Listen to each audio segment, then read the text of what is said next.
और ज़्यादा अपडेट के लिए शुएब रजा हमारे दिल्ली से नुमाइंदे जुड़ गए। शुएब, प्रोटेम स्पीकर का तो इंतखाब हो गया और आज क्या कुछ रहेगा और किस तरह से पहला सेशन पीएम मोदी के लिए चैलेंजेस लेकर आएगा? बिल्कुल, देखिए, प्रोटेम स्पीकर के तौर पर क्योंकि शपथ ले रहे हैं वीरेंद्र कुमार की अगर बात की जाए, कई बार वो सांसद रहे हैं, इसके साथ साथ मंत्री भी रहे हैं केंद्र में। और आज की अगर बात करें, आज कल और परसों का भी आधा दिन तकरीबन वो जो नवनिर्वाचित सांसद हैं उनको ओथ लेंगे वो तमाम, और उनको प्रोटेम स्पीकर ही शपथ दिलाएंगे। उसके बाद 19 तारीख को कहीं ना कहीं जो स्पीकर का इंतखाब होना है वो होगा। नए स्पीकर लोकसभा के कौन होंगे, इसको लेकर भी कई तरह के जो कयास है वो लगाए जा रहे हैं, तो उस पर निगाह लगी रहेंगी। इसके अलावा हालांकि संसद की कार्रवाई से अलग एक सर्वदलीय मीटिंग भी होनी है 19 तारीख को, जिसके बारे में कहा जा रहा है कि वजीर आजम क्योंकि उसमें मौजूद रहेंगे।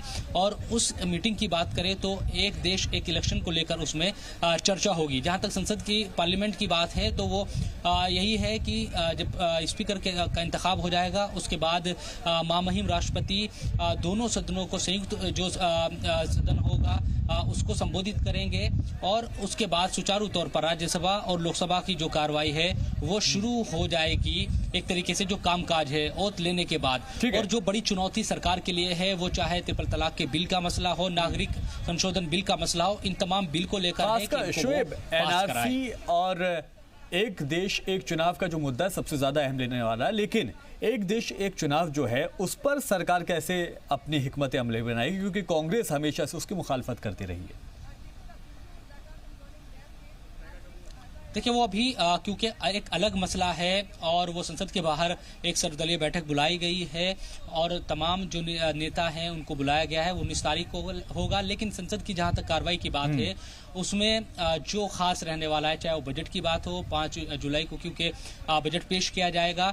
इसके अलावा 4 तारीख की बात करें, 4 जुलाई को आर्थिक सर्वेक्षण पेश होगा।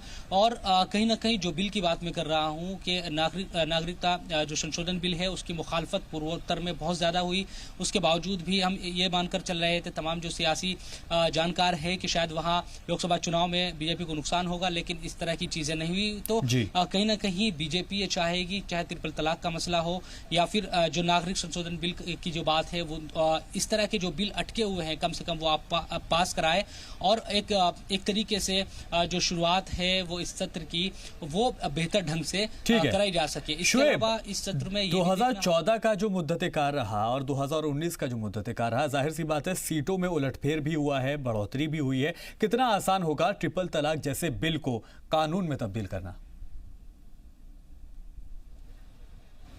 देखिए, पिछले जो 5 साल में हमने देखा कि लगातार कोशिश सरकार की रही ट्रिपल तलाक के मसले पर कि वो किसी तरह कानून बनाए, लेकिन चाहे लोकसभा में क्योंकि बहुमत था सरकार के पास, लेकिन बार बार राज्यसभा का मसला आता था और वहां पर वो अटक गया। 2 बार ये कोशिश सरकार ने की लेकिन दोनों बार अटक गया। हालांकि दूसरी बार पेश क्योंकि नहीं कर पाई थी सरकार, क्योंकि उसको अंदाजा था कि वहां पर इसका क्या हश्र होना है, लेकिन फिर भी अध्यादेश के जरिए ही सही सरकार ने 3 बार ये कोशिश की कि ये कानून की शक्ल ले और उसको एक बेहतर प्रारूप देने की कोशिश की गई। लेकिन अभी भी अपोजिशन की अगर बात करें तो कई ऐसे पॉइंट उसमें हैं जिसकी वो मुखालफत लगातार कर रहा है। ऐसे में अब इस सत्र में कम से कम देखना होगा, क्योंकि एक बड़ी बात ये भी रहने वाली है इस सत्र की कि पिछली बार में हमने देखा था कि कांग्रेस के पास इतनी सीट नहीं थी कि आरोपी उसको मिल सके। आपकी बात बहुत शुक्रिया जानकारी के लिए, और ज्यादा अपडेट के लिए आपके पास फिर से लौटेंगे। बहुत शुक्रिया अभी के लिए।